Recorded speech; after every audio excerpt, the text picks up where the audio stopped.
नहीं देश बेगाना। गोविंद को अब इस घर से कोई मोह नहीं रहा। अरे अपने इसी भाई के लिए दिन रात एक किया है मैंने। पिताजी ये कहते कहते मर गए कि राम लक्ष्मण की जोड़ी बन के रहना है जिंदगी में। अरे तुम लोग एक नेक इंसान की जान लेकर ही मानोगे? जावेद भाई, आप इस तरह की बातें नहीं करें तो बेहतर होगा। ये हमारे बीच का मसला है और हमारे बीच में रहे तो अच्छा होगा।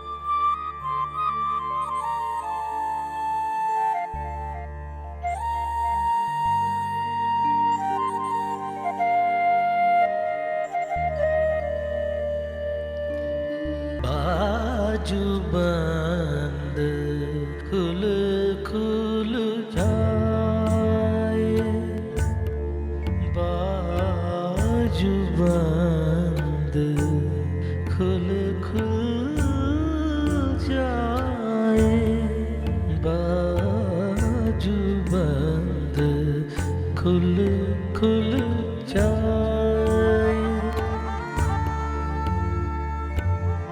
सांवरिया सांवरिया ने जादू डारा जादू डारा। बाजू बंद खुल जाए, बाजू बंद खुल खुल जाए, बाजू बंद खुल खुल जाए।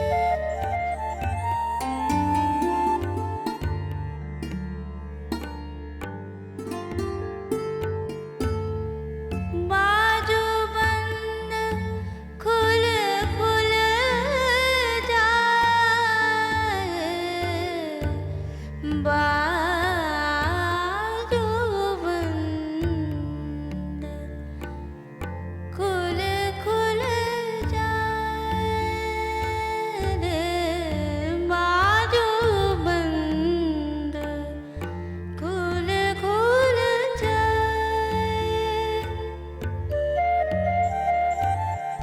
सांवरिया ने जादू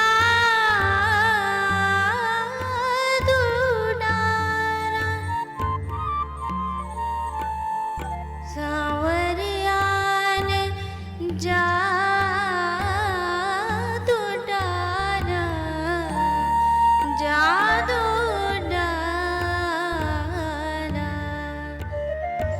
बाजू बंद खुल खुल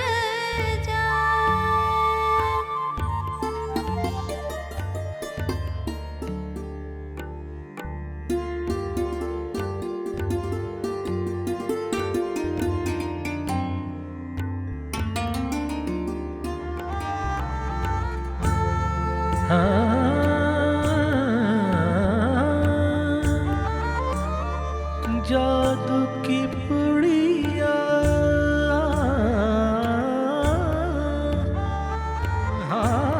जादू की पुड़िया,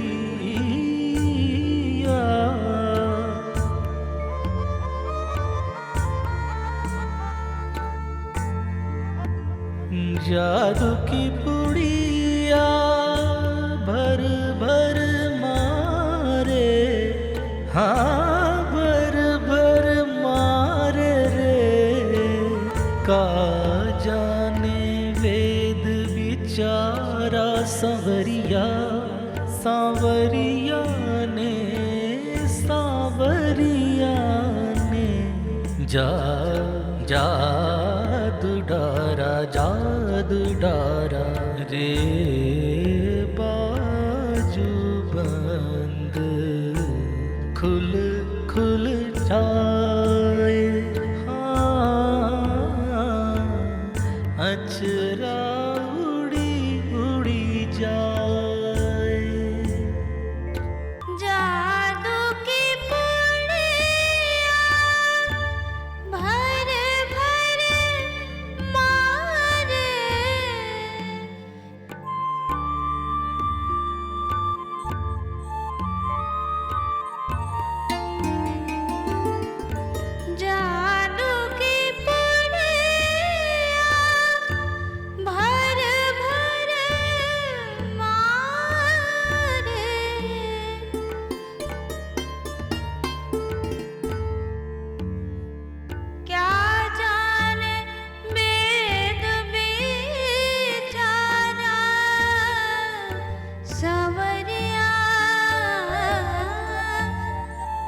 चेहरा उड़ी उड़ी जाए बाजू बंद खुल खुल जाए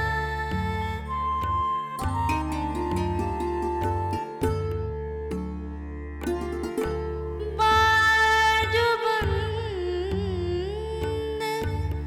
खुल खुल जाए खुल खुल जाए रे हाँ रे बाजू बंद खुल खुल जाए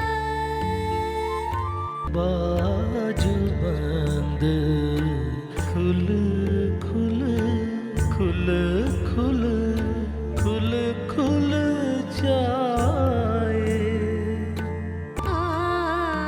बाजू बंद खुल खुल जाए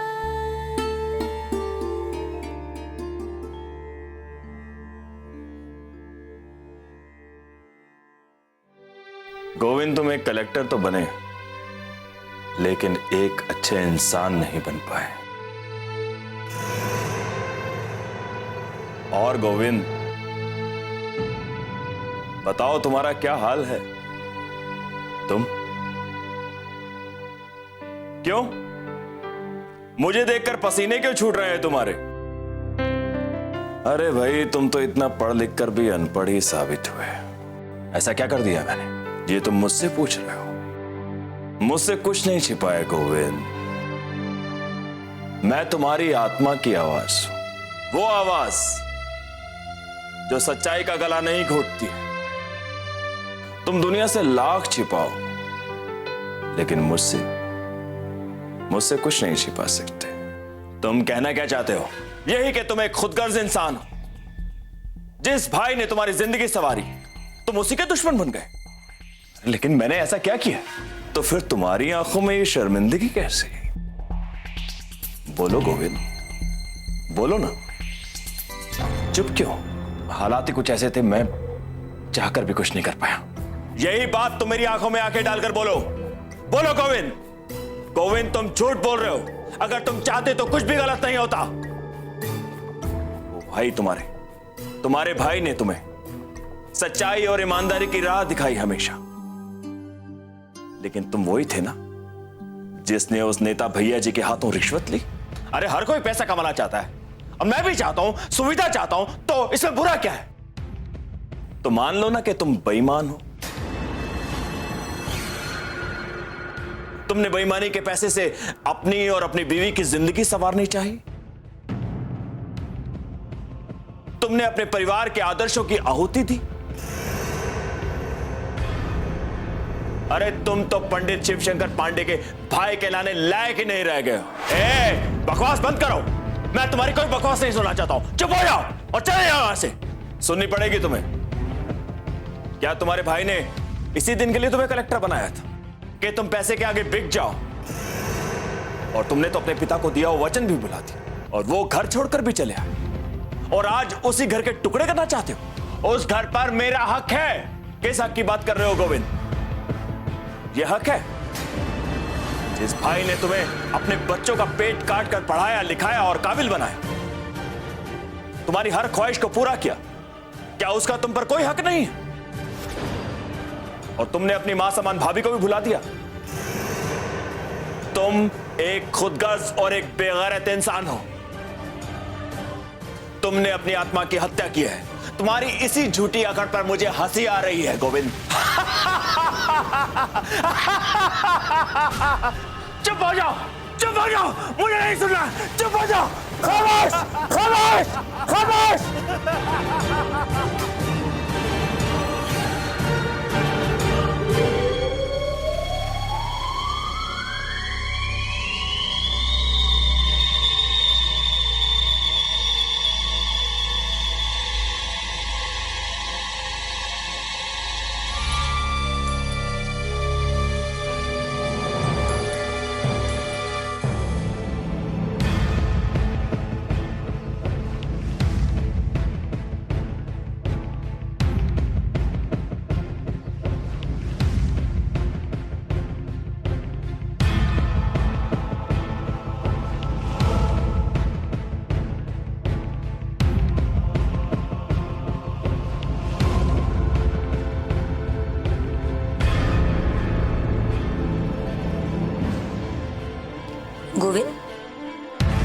नींद क्यों खराब कर रहे हो? सोते क्यों नहीं हो? तुम्हें नींद आ रही तो सो जाओ ना। तो मुझे अकेला छोड़ दो। जिस दिन तुम्हें अकेला छोड़ दिया ना मैंने, उस दिन किसी लायक नहीं रहोगे तुम। क्यों? तुमने मुझे अपना चाबी वाला खिलौना समझा है क्या? तुम चाबी भरोगी और मैं तुम्हारे हिसाब से उछलता रहूंगा। मुझे तंग मत करो। आखिर तुम्हारी उलझन क्या है? बताओ तो सही, क्या प्रॉब्लम है गोविंद? मैं अपने भाई से किसी तरह की कोई दुश्मनी नहीं चाहता था, लेकिन आज उनकी नजरों में मैं एक दुश्मन बन गया हूं। गोविंद, तुम्हारे दिमाग में कुछ प्रॉब्लम है क्या? अरे दुश्मनी हमने नहीं निभाई, उन्होंने निभाई है। एक बात बताओ, जो लोग 2 वक्त की रोटी खाते हैं, क्या वो सुकून से जीते नहीं? नहीं गोविंद, बिल्कुल नहीं। जो लोग अपनी हैसियत को आगे बढ़ाना नहीं जानते ना, मेरे हिसाब से वो लोग बिल्कुल मरे हुए लोगों के बराबर हैं। बुरा मत मानना, पर तुम खुद को ही देख लो। तुम्हारे साथ और भी बहुत लोगों ने ज्वाइन किया था ना, जिनको मैं भी अच्छी तरह जानती हूँ। मिस्टर मित्तल, भटनागर, सक्सेना। देखा उन्होंने कितनी प्रोग्रेस की है। आज कम से कम 10-12 घर हर एक आदमी के हैं और रोज रोज नई गाड़ियों में घूमते हैं। और तुम? मैंने बस एक गलती की थी कि मैंने उस भैया जी से रिश्वत ले ली थी एक बार। अरे महात्मा जी, फिर आप कलेक्टर क्यों बने? किसी भी सरकारी स्कूल में मास्टर बन जाते। खत्म बात। आपकी भी जिंदगी सुकून से, हमारी भी। मेरे भाई साहब ने मुझे कलेक्टर देश की सेवा करने के लिए बुलाया था, ना कि रिश्वत लेने के लिए। देश की सेवा कर रहे हैं ना आपके बड़े भाई, देश की सेवा ठुमरी गाकर। क्या कमाया उन्होंने आज तक, बताओ तो जरा। माया, तुम कभी नहीं समझोगी। उनकी आत्मा पर किसी पाप का बोझ तो नहीं है। मैं तो अपनी ही नजरों में गिर गया हूं। गिर गए हो ना, तो गिरे पड़े रहो। जो इंसान अपनी निगाह में गिर जाता है ना, उसे कोई नहीं उठा सकता। मैं भी नहीं उठा सकती। पर एक बात बता दूं तुम्हें, जिनके लिए तुम इतने परेशान हो रहे हो, अपनी पूरी रातों की नींद खराब कर रहे हो ना, वो लोग भी चैन से सो रहे होंगे। और मैं भी सोने जा रही हूं। Good night.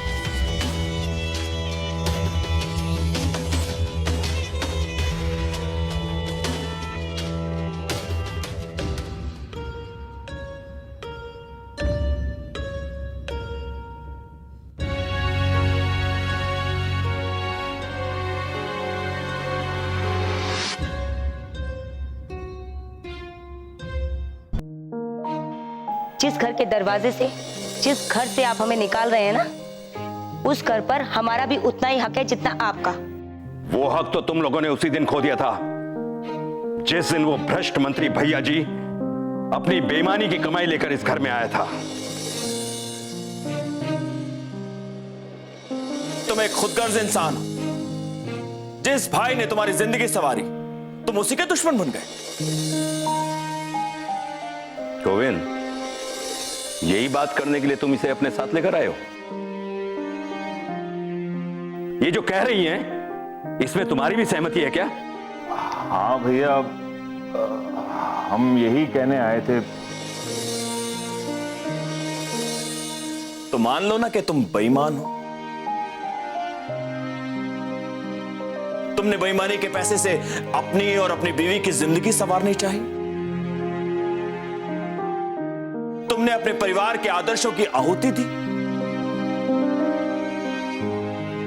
अरे तुम तो पंडित शिवशंकर पांडे के भाई कहलाने लायक ही नहीं रह गए। हम अपना हक मांग रहे हैं जो जायज है। प्लीज आप हमारा हिस्सा हमें दे दीजिए, फिर हम चाहे फिर उसका जो मर्जी करें। कभी भी नहीं। मेरे रहते हुए इस घर के टुकड़े होंगे ही नहीं। चलो निकलो यहां से, निकलिए। जिस भाई ने तुम्हें अपने बच्चों का पेट काट कर पढ़ाया, लिखाया और काबिल बनाया, तुम्हारी हर ख्वाहिश को पूरा किया, क्या उसका तुम पर कोई हक नहीं?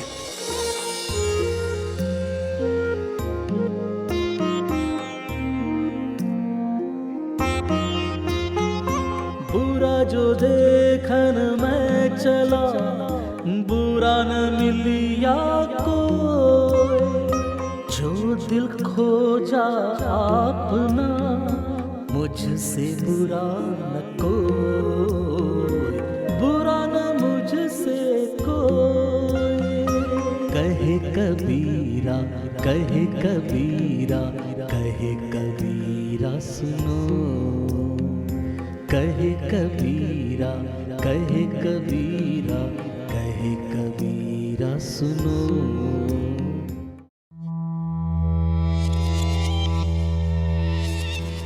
नमस्कार मैडम, मैं एडवोकेट भंडारी, आपसे फोन पे बात हुई थी। नमस्कार, आइए आइए। पर आप तो थोड़ी देर से आने वाले थे ना? दरअसल आज एक वकील की हत्या के विरोध में कोर्ट जल्दी बंद हो गया, तो मैंने सोचा कि आपसे मिलता चलूं। कलेक्टर साहब घर पर हैं? नहीं, वो तो नहीं है अभी घर पे। एक्चुअली कोई मंत्री जी आए हुए हैं शहर में, उनकी अगवानी के लिए गए हुए हैं। ओह, तो आज भी उनसे मुलाकात नहीं हो पाई। बदकिस्मती है मेरी कि कलेक्टर साहब से मेरी मुलाकात ही नहीं हो रही। कलेक्टर साहब के बारे में बहुत कुछ सुना है मैंने। अच्छा या बुरा? अच्छा, अरे जो भी उनकी बातें करता है उनके बारे में अच्छी बातें ही करता है। बहुत ही सच्चे और ईमानदार सरकारी अफसर हैं। मैंने सोचा कि आज उनसे मुलाकात हो जाएगी तो पता चल जाएगा कि कितने सच्चे और ईमानदार सरकारी अफसर हैं वो क्या है ना वकील साहब, सरकारी कुर्सी पर बैठकर सच्चाई से चलना मतलब सिर्फ आप चने खा सकते और कुछ नहीं। नहीं मैडम, ऐसी बात नहीं है। मैं ऐसे बहुत सारे सरकारी अफसर को जानता हूं जो रिश्वत में इलायची तक नहीं देते। खैर छोड़िए बेकार की बातें, हम अपने काम की बात करते हैं। बताइए क्या केस है आप? एक्चुअली 2 सगे भाई हैं जिनका एक पुश्तैनी मकान है। बड़े भाई ने उस मकान पर कब्जा किया हुआ है और छोटे भाई को कुछ देना नहीं चाहता है। बस इसी सिलसिले में आपसे बात करनी थी। 2 भाई हैं, एक पुश्तैनी मकान है, बड़ा भाई छोटे भाई को देना ही नहीं चाहता। अगर आप मुझे कुछ खुलकर बताएं ना तो केस को समझने में आसानी होगी, क्योंकि डॉक्टर और वकील से कुछ छिपाना नहीं चाहिए। ठीक है, मैं आपको सब डिटेल में बताती हूँ। एक्चुअली मेरे पति मिस्टर गोविंद पांडे, उनके बड़े भाई हैं शिव शंकर पांडे। उनके पिताजी ने अपनी कमाई से एक बहुत बड़ी कोठी बनाकर रखी है, जहां पर उनके बड़े भाई शिव शंकर पांडे रहते हैं। हम लोगों ने अपना हिस्सा मांगा तो उन्होंने मना कर दिया। बस उनके खिलाफ ही केस लड़ना है मुझे। पंडित श्री शिवशंकर पांडे, बनारस घराने के ठुमरी गायक तो नहीं? जी जी, बिल्कुल सही समझे आप, वही। आप बनारस घराने के ठुमरी गायक श्री शिवशंकर पांडे जी के खिलाफ मुकदमा करना चाहती हैं? अब क्या करें वकील साहब, और कोई ऑप्शन ही नहीं है। अब हमारा हक नहीं मिल रहा है तो हक के लिए केस तो लड़ना ही पड़ेगा ना। बनारस घराने के ठुमरी गायक श्री शिवशंकर पांडे जी आपको आपका हिस्सा नहीं दे रहे, इसलिए आप उनके खिलाफ केस लड़ने जा रही हैं। जी। माफ कीजिएगा मैडम, मैं उनके खिलाफ एक केस नहीं लड़ सकता। आपको क्या प्रॉब्लम है? आप एक वकील हैं, मैं आपकी फीस दे रही हूँ, वो भी एडवांस में। आप पैसों के बल पे मेरा जमीर खरीदना चाहती हैं। पंडित श्री शिवशंकर पांडे जी बनारस घराने के ही नहीं, इस शहर के ही नहीं, पूरे देश के गौरव हैं। मैं उनके खिलाफ आपकी तरफ से केस नहीं लड़ सकता। कमाल है वकील साहब, पहली बार सुन रही हूँ एक वकील होकर के आपको अपने केस में इंटरेस्ट नहीं है, उस आदमी में इंटरेस्ट है। एक वकील होने के नाते कुछ मेरे भी अपने आदर्श और उसूल हैं।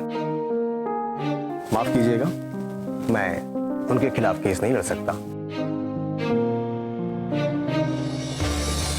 वकील साहब, कहीं ऐसा तो नहीं कि मेरे केस के लिए मना करके आप कोई गलती कर रहे हो?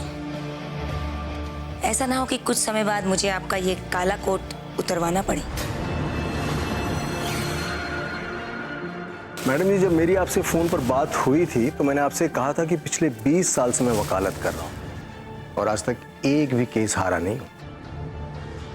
मैंने आपसे ये भी कहा था कि अपने पतिदेव कलेक्टर साहब से मेरे बारे में मेरा रिकॉर्ड पूछ लीजिएगा। और हाँ, मैं आपको एक बात बताना चाहता हूँ कि मैंने अपने आप से वादा किया था कि जिस दिन मैं एक केस भी हार जाऊँगा उस दिन मैं अपना काला कोट खुद ही उतार दूँगा। आज तक एक भी मुकदमा नहीं हारा हूं, इसलिए आज भी मेरे बदन पे काला कोट है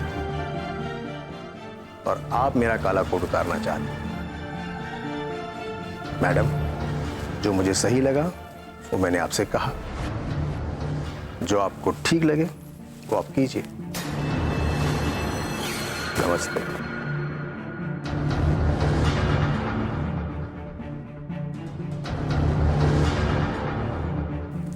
शिवशंकर पांडे, चारों तरफ इनके चेले घूम रहे हैं, केस नहीं लड़ेंगे। अरे दूसरे वकील मर गए हैं क्या सब?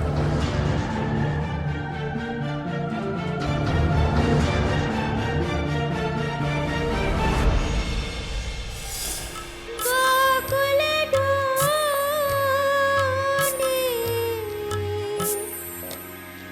गोकुल ढूंढे, वृंदावन ढूंढे। जोड़ तोड़ करके पुरस्कार पाने वाले हमारे सामने छाती तान के चलेंगे और हम उनके सामने बौने बनकर रह जाएंगे। नहीं वैदेही, ये मुझसे बर्दाश्त नहीं होता।